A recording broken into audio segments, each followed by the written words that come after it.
El mundo conoce a José María Napoleón como el poeta de la canción, el hombre que convirtió palabras sencillas en confesiones capaces de acompañar una boda, una despedida, una noche de lluvia o ese momento incómodo en el que uno asegura que ya olvidó a alguien, mientras vuelve a poner la misma canción por quinta vez. Su voz nunca necesitó gritar, le bastaba contar. Y cuando cantaba Vive, parecía que no interpretaba una composición, sino que entregaba un consejo urgente, casi como si supiera que el tiempo siempre cobra lo que dejamos para mañana. Pero detrás de esa serenidad hay una historia menos luminosa. ¿Cómo llegó un muchacho de origen humilde a escribir canciones que terminarían en la voz de algunas de las figuras más grandes de México? ¿Por qué, cuando ya tenía reconocimiento, cambió los aplausos por el peligro de una plaza de toros y acabó atendiendo una pequeña tienda para sostenerse? ¿Qué herida familiar quedó escondida detrás de su discreción? Y, sobre todo, ¿por qué un artista que anunció su despedida continúa regresando al escenario como si decir adiós fuera una canción imposible de terminar?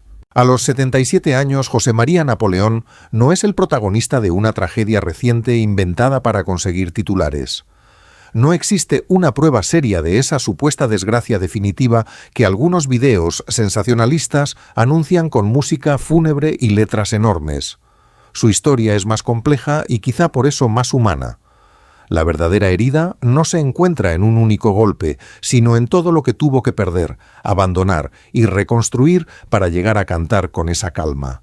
Esta es la historia del hombre que enseñó a millones a vivir, mientras aprendía, a veces dolorosamente, a no desperdiciar su propia vida.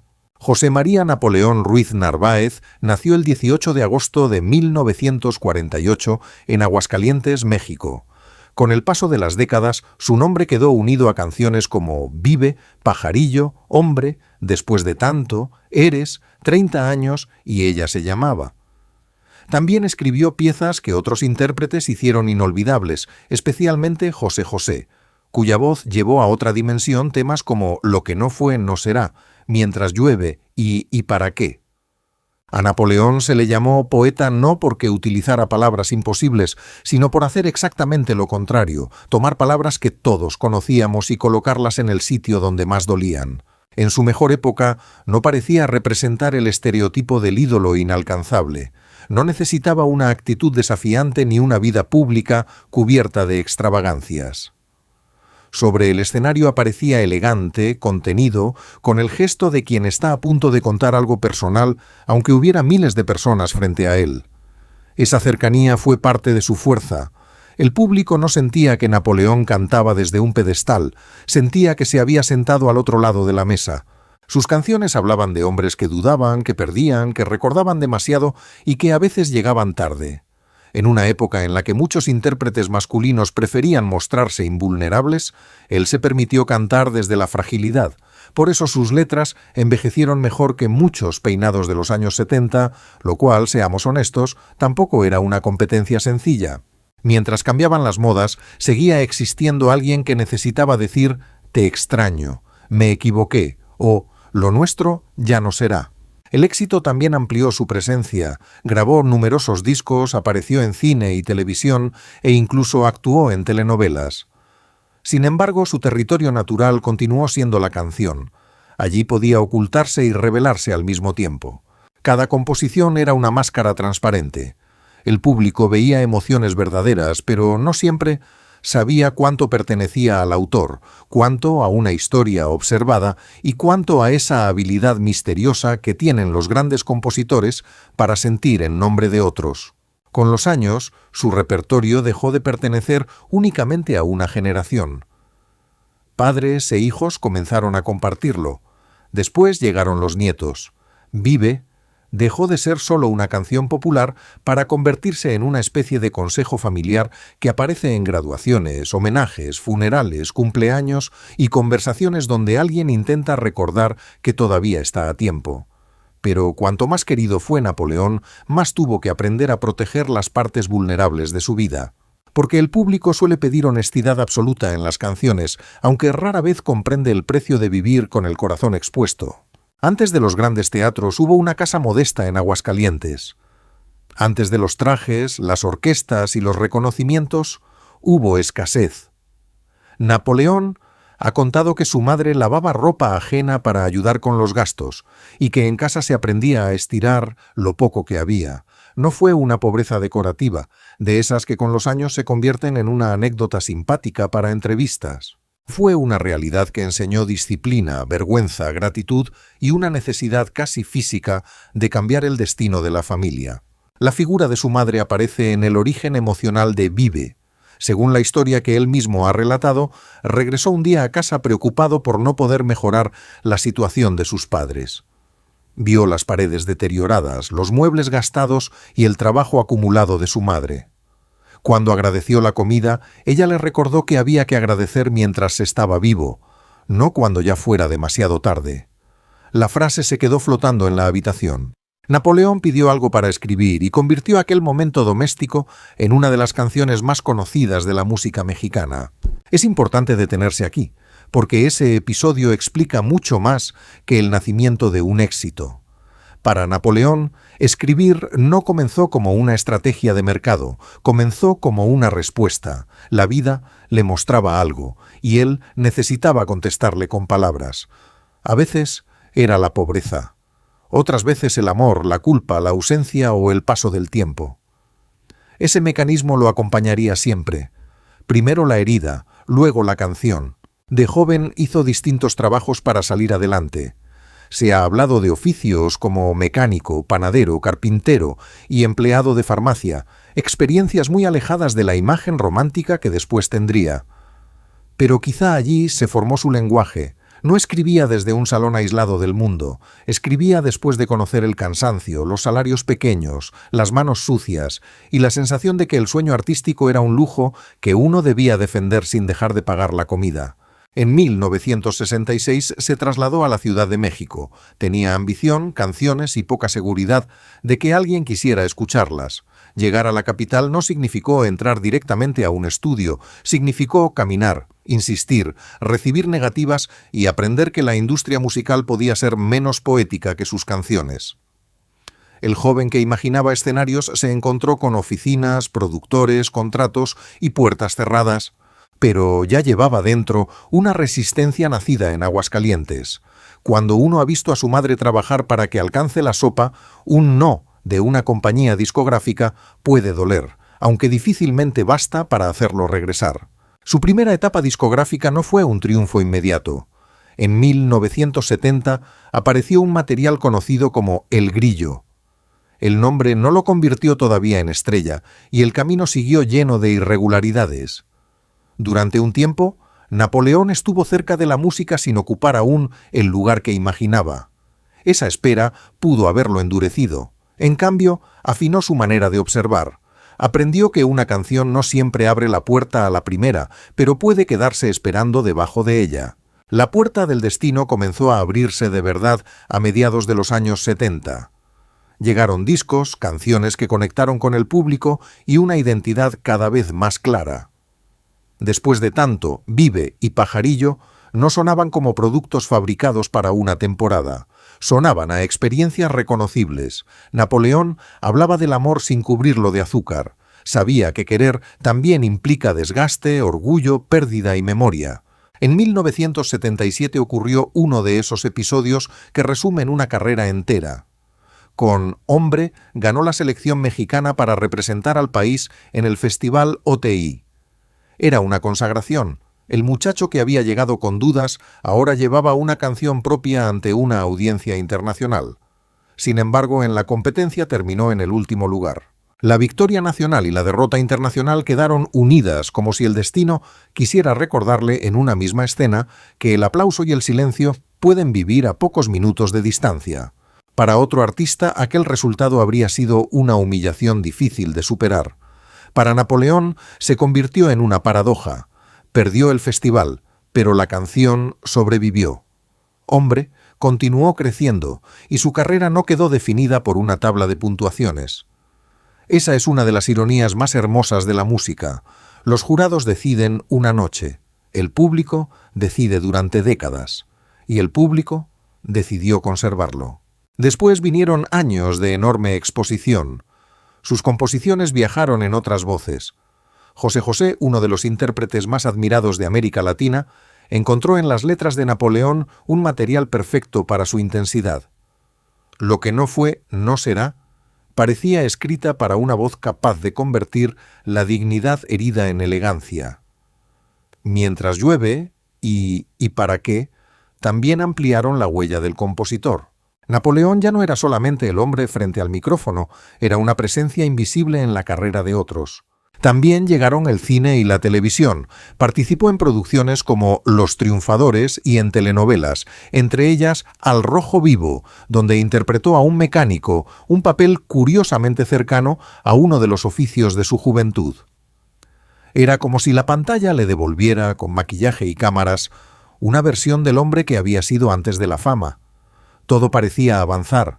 Había discos, reconocimiento, canciones escuchadas por millones y un nombre respetado entre compositores. Y entonces ocurrió algo que desconcertó a muchos. Napoleón se alejó parcialmente del canto para perseguir otra pasión, el toreo. No era una afición tímida, quiso vivirla de verdad. Cambió durante un tiempo la seguridad relativa del escenario por un espacio donde el error podía tener consecuencias físicas. Vista desde afuera, la decisión parecía incomprensible. ¿Por qué abandonar una carrera consolidada para empezar de nuevo en un mundo tan peligroso? Tal vez porque el éxito no siempre elimina las preguntas internas, a veces las vuelve más ruidosas.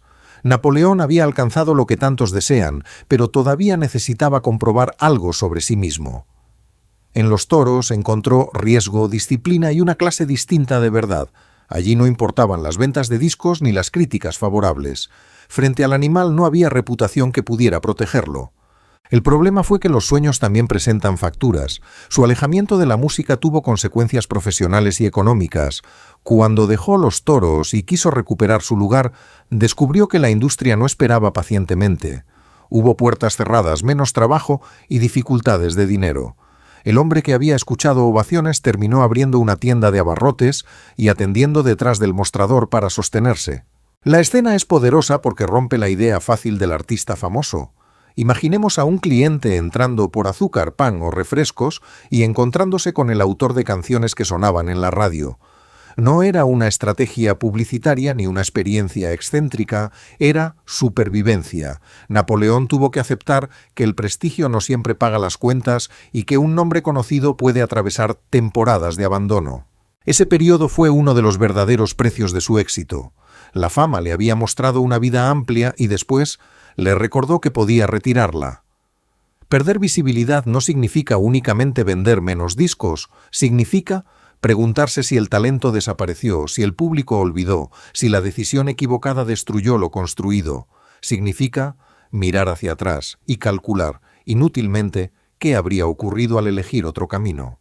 Pero también allí apareció el hombre formado en la escasez. Napoleón no se quedó esperando una llamada milagrosa, trabajó, atendió su negocio, y cuando tuvo la oportunidad, volvió a la música. Su regreso no fue la victoria de alguien que jamás cayó, sino algo más valioso, la recuperación de quien ya sabía lo que era perder el lugar y no quería permitir que la vergüenza tuviera la última palabra. La vida privada fue igualmente compleja. Sus relaciones sentimentales y su familia han despertado curiosidad durante años, aunque él ha preferido hablar con mayor serenidad que escándalo. Tuvo hijos en distintas etapas de su vida y mantuvo vínculos conocidos con mujeres del medio artístico, entre ellas la cantante Rosario de Alba y la actriz Alma Muriel. La prensa convirtió algunas de esas historias en titulares románticos, pero detrás de los nombres hubo decisiones difíciles, separaciones y responsabilidades que no pueden explicarse con una canción de 3 minutos. Con Alma Muriel vivió una de las pérdidas más dolorosas de su vida, la pérdida de un hijo que ambos esperaban. Las versiones publicadas a lo largo de los años no coinciden por completo en los detalles, razón suficiente para no convertir el duelo en espectáculo. Lo esencial es que aquella ausencia dejó una herida profunda y se asoció al final de la relación.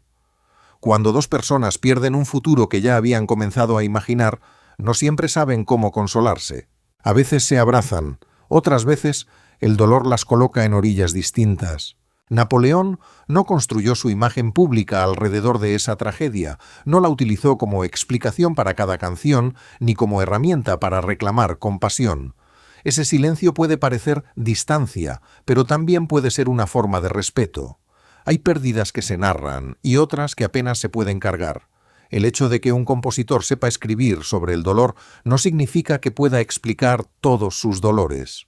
Con el tiempo, María Susana se convirtió en su compañera estable y en un centro importante de su vida familiar. Napoleón incluso tituló una canción con su nombre. Juntos formaron una familia y atravesaron décadas en las que la carrera volvió a crecer, los hijos se hicieron adultos y el escenario comenzó a adquirir otro significado. Ya no se trataba únicamente de demostrar que podía triunfar, se trataba de regresar a casa después del concierto. Su relación con sus hijos también muestra una versión distinta del artista. Uno de ellos, José María, eligió la música. En lugar de fingir indiferencia o presentarlo como una copia, Napoleón ha hablado de su deseo de que encuentre una voz propia. En 2025 publicó una carta en la que pidió para él audacia, sensibilidad, libertad y felicidad en cada canción. Era el consejo de un padre, pero también la confesión de un hombre que conocía las trampas del oficio. Porque heredar un apellido artístico puede abrir una puerta y colocar una sombra.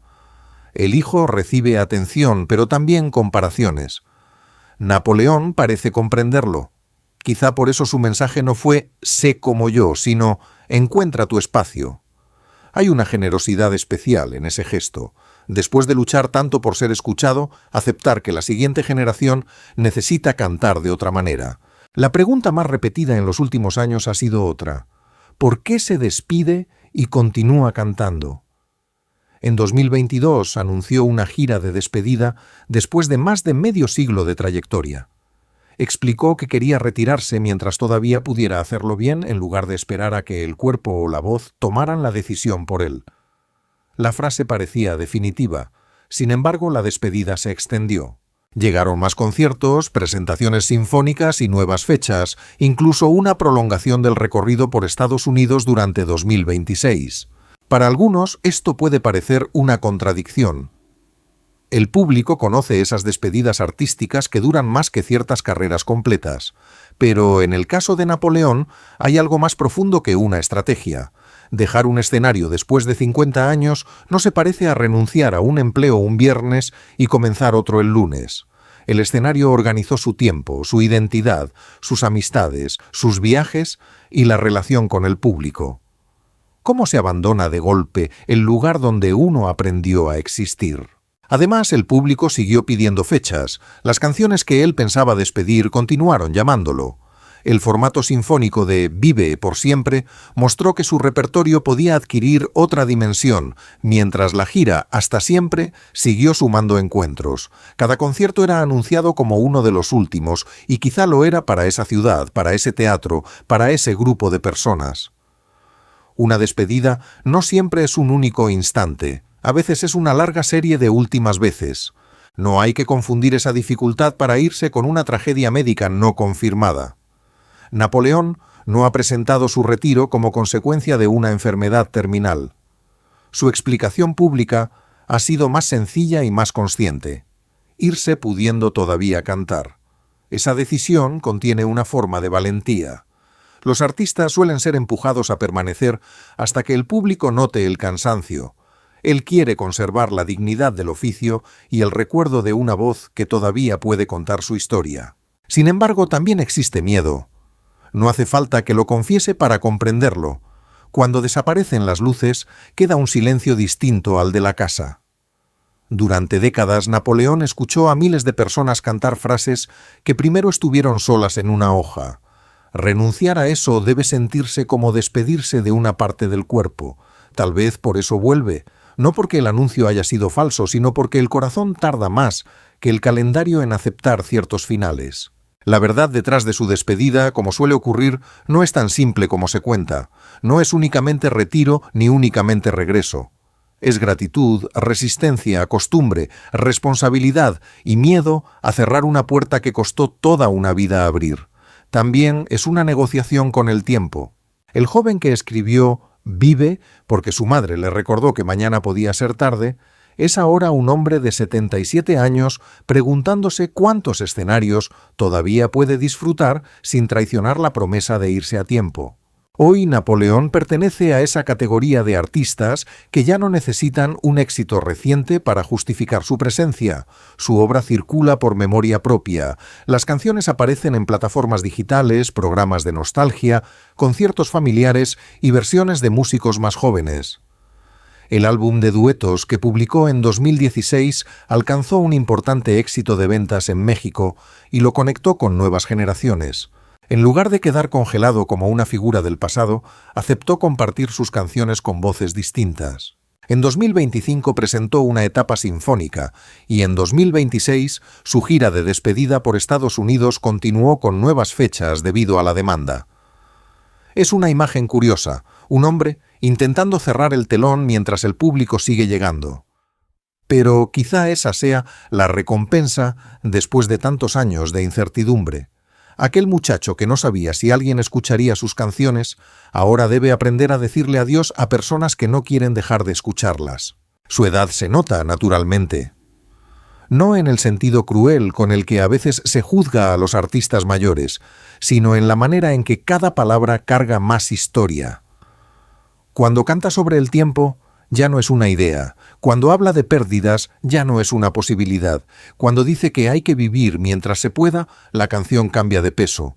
La misma letra escrita por un joven adquiere otra verdad al ser cantada por un hombre que ha visto morir a sus padres, ha despedido amigos, ha perdido un hijo y ha sobrevivido a sus propias decisiones. También ha visto partir a colegas fundamentales, entre ellos José José, cuya amistad y colaboración ocuparon un lugar especial. Cada muerte dentro de una generación artística deja al sobreviviente con una tarea involuntaria: conservar historias que ya nadie más puede contar de la misma manera. Napoleón no solo interpreta canciones, guarda una época. En su memoria viven estudios de grabación, conversaciones, rivalidades menores, bromas, noches de trabajo y voces que el público ya no puede escuchar en persona. La vejez para un artista tiene una crueldad particular. El público quiere que permanezca igual al recuerdo, aunque la vida jamás permanece igual. Se compara la voz actual con una grabación realizada hace 40 años, como si el cuerpo fuera culpable de obedecer al tiempo. Napoleón parece haber entendido que no puede competir con su versión joven, puede hacer algo mejor, cantar desde el hombre que es hoy. Por eso su presente no debe observarse como un final triste, sino como una reconciliación. Ha vuelto a los escenarios después de haber sido olvidado. Ha convertido un tropiezo internacional en una carrera duradera. Ha pasado de una tienda de abarrotes a llenar teatros otra vez. Ha visto a uno de sus hijos perseguir la misma música que a él, casi lo rompe. Y ha logrado que una frase nacida en una casa humilde continúe acompañando a personas que ni siquiera habían nacido cuando fue escrita. Entonces, ¿cuál es realmente la tragedia de José María Napoleón? No es haber terminado último en un festival. Esa noche quedó muy atrás, y la canción ganó una vida que ningún jurado podía entregar.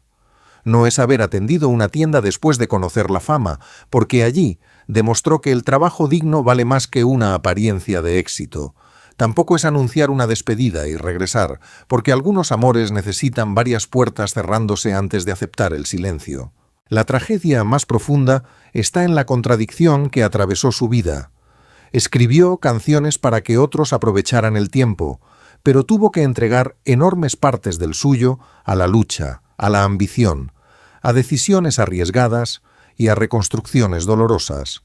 Cantó sobre lo que no volvería a ser mientras él mismo intentaba recuperar una carrera perdida.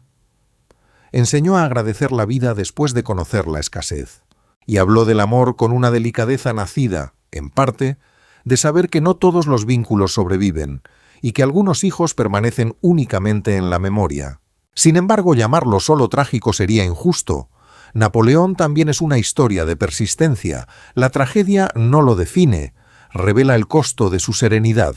Cuando lo vemos sonreír en el escenario, no estamos mirando a un hombre al que la vida trató siempre con suavidad. Estamos viendo a alguien que aprendió a transformar la pérdida sin convertirla en amargura. Esa diferencia es enorme. Quizá por eso Vive sigue conmoviendo. No es el consejo de alguien que observó la vida desde un sitio seguro. Es la advertencia de un hijo que vio a su madre hacer rendir la comida, de un artista que conoció el fracaso, de un hombre que tomó caminos peligrosos, perdió estabilidad, cargó duelos privados y aún así encontró la manera de volver. La canción no promete que todo saldrá bien, solo recuerda que el tiempo no espera a que estemos preparados. A los 77 años, José María Napoleón continúa frente a un público que conoce muchas de sus palabras de memoria. Tal vez una noche, al terminar Vive, mire el teatro y comprenda que aquella conversación con su madre nunca terminó. Cada persona cantando es una respuesta. Cada aplauso dice que el mensaje llegó, y cada despedida prolongada confirma que, incluso después de medio siglo, todavía cuesta aceptar que una voz tan cercana pueda guardar silencio. Porque a veces la verdadera tragedia no es perder los aplausos, sino descubrir todo lo que uno tuvo que sacrificar mientras el mundo seguía aplaudiendo. Y la verdadera victoria no consiste en escapar del dolor, sino en lograr que ese dolor se convierta en una canción capaz de acompañar a otros. Cuando vuelva a escuchar a Napoleón, no piense solamente en el cantante romántico ni en la nostalgia de otra época. Piense en el joven que escribió sobre un papel improvisado, en el hombre que cambió el escenario por el ruedo, en el artista que atendió una tienda cuando las llamadas dejaron de llegar, en el padre que guardó una ausencia imposible de explicar y en el veterano que todavía intenta aprender a despedirse. Y quizá entonces sus canciones suenen distintas. Si esta historia le hizo recordar una etapa de su vida, escriba en los comentarios qué canción de José María Napoleón lo acompañó y a quién le gustaría dedicársela hoy. Suscríbase para seguir descubriendo las historias humanas que existen detrás de las voces que marcaron generaciones, porque mientras una canción siga siendo recordada, su autor todavía no se ha ido del todo.